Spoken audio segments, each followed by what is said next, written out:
Hello and welcome back to Miss Hannah Loves Grammar. In this video I want to help you make an atmospheric description full of emotive language using words that are connected with the same emotion, something called semantic field, and a device called Show Don't Tell. Please check out my tips and tricks video that's down in the description box and hopefully above. And also, why not check out my How to Plan for Any Question 5 on Language Paper 1 before the exam. These are all part of a series really that will help enhance your planning ahead of any examination that you're facing. So first off, I want you to decide on the emotion that your character is facing. I think that's actually fundamental. I'm not sure how much in the constraints of a 45-minute practice you actually have to be working this out on the spot. I think it's remarkably easier to write about someone who's angry, anxious, or excited rather than any of the other emotions. I'm going to concentrate on those three today, but by all means, check out alongside that the colours video I've created that complements this video, because I talk about how you can weave emotion with the colours that we're using in our colour palette to enhance our writing. The last thing we want to do is sound bland, hence why we're thinking of our character and their emotion before we rock up to the exam.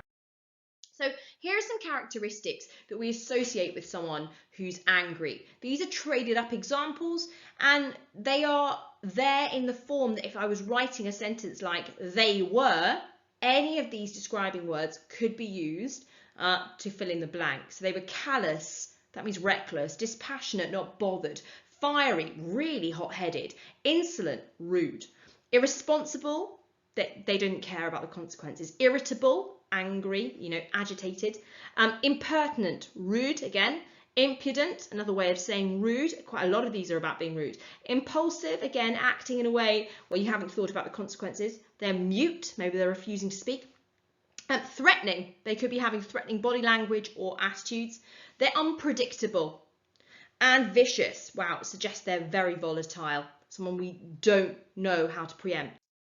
Another association with angry here, I'm just going to draw your attention to one verb that I think is massively ignored. If you obliterate something, to obliterate something is to destroy it. An angry person is likely to destroy something. If you jolt something, you move in an erratic way.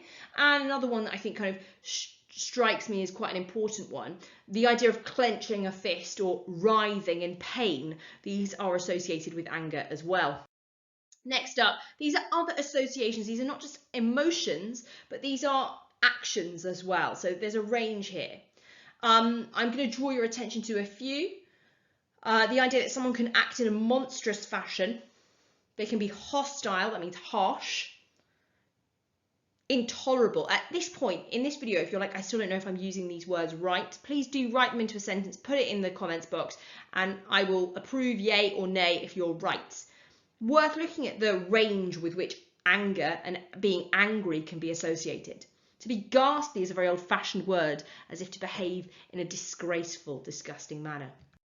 And finally, sounds that an angry person might make. They might thud things, they might yell, they might screech, they might scream, or they might make others scream. I put roar and uproar because they might be creating a sense of chaos. And to thump someone, well, it goes with the idea of a clenched fist. You might be hitting someone. These are all violent things associated with anger, but can you see how it's easier to write about anger in some ways than it is other emotions? I want you to move on now with me to another emotion, that of anxiety. And an anxious character, I've listed some of these here to help us. They were hesitant, unsure, aloof, they're very distant, timid, shy, bashful, another way for saying the same thing, shy, isolated, they choose to be on their own. Edgy. Now, it could mean many things. Maybe they're on edge. Maybe it means they're quite cool. Evasive. They're not sharing things they know. They're mysterious. Inquisitive. So they have questions. And then finally, they're indecisive. If you're anxious, there's a sense in which you're unnerved by things around you. I have used that they were there because these can all fit in a sentence alongside that. And that might be helpful for you if you're planning some of the things you want to inject in your writing. Bear in mind, of course, it's not just being able to use and apply these words accurately, it's about spelling it accurately. So please do take this opportunity to make notes of these and learn how to spell this accurately. Now here we can see there's some crossover between the verbs I used for anger and for those that are anxious too. But I want to draw your attention to a few that really stand out. If you're exasperated, you're at the end of what you can cope with. If you're agitated, it's a step before being irritated. You're unnerved by something. Now, to be scurrying like a mouse, and it implies you're running away from something. To quiver like a leaf suggests you're incredibly fragile. Now, both those last examples I shared are obviously examples we find in the natural world. And I wonder, for something like anxiety, there's something particularly pertinent about drawing that together. It's a striking resemblance to the fragility of the character you're describing. And finally, someone twitching, that might be involuntary, and it signals how much they're under strain. Think about these verb choices, and by all means, populate in the chat below what you think you would want to use. Now, next up, we've got associations with being anxious. Being apprehensive, which is when you're nervous. Nauseous, feeling sick. I'll just draw a few of these out for you. Feeling pitiful. There's two ways of looking at this. I think it's the idea of feeling like there is not much hope, a feeling of hopelessness, and that there's not much that can be done to change your situation. Now, these associations can be helpful when you're thinking of how you would create your character, but also the setting they're put in. Next up, anxiety-provoking sounds. Now, a whisper might be the safest thing for you if you're anxious. Equally, the sound of silence. I've said inaudible noise, which might be quite a cheeky suggestion, but maybe it's something that only they can hear, a kind of white noise that's deafening to them, but that nobody else can experience. Equally, some of these other ones are very good for injecting onomatopoeia in our writing too. Now, we're going to move on to another now, excited. And I have to say, writing about excitement is actually a little bit more challenging than you might think.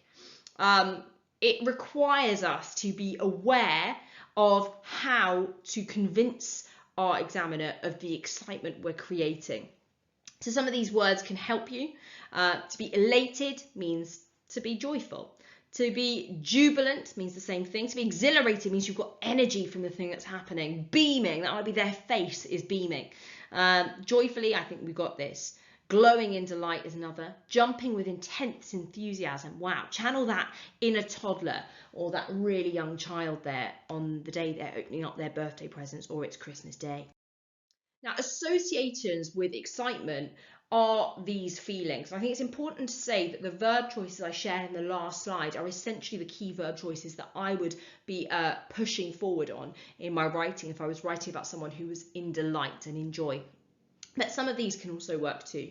To be in a state of awe, to be so joyful and like kind of mesmerized actually by how wonderful something is. Ecstasy obviously is a huge sense of joy. Blissful, wow, it's when you're so relaxed and at peace. Thrilled, it's when you're delighted to hear something really. Animated, your body language might be much more active. When you're motivated, you're going to be really keen to get involved. If you're striving, you're really pushing yourself forward.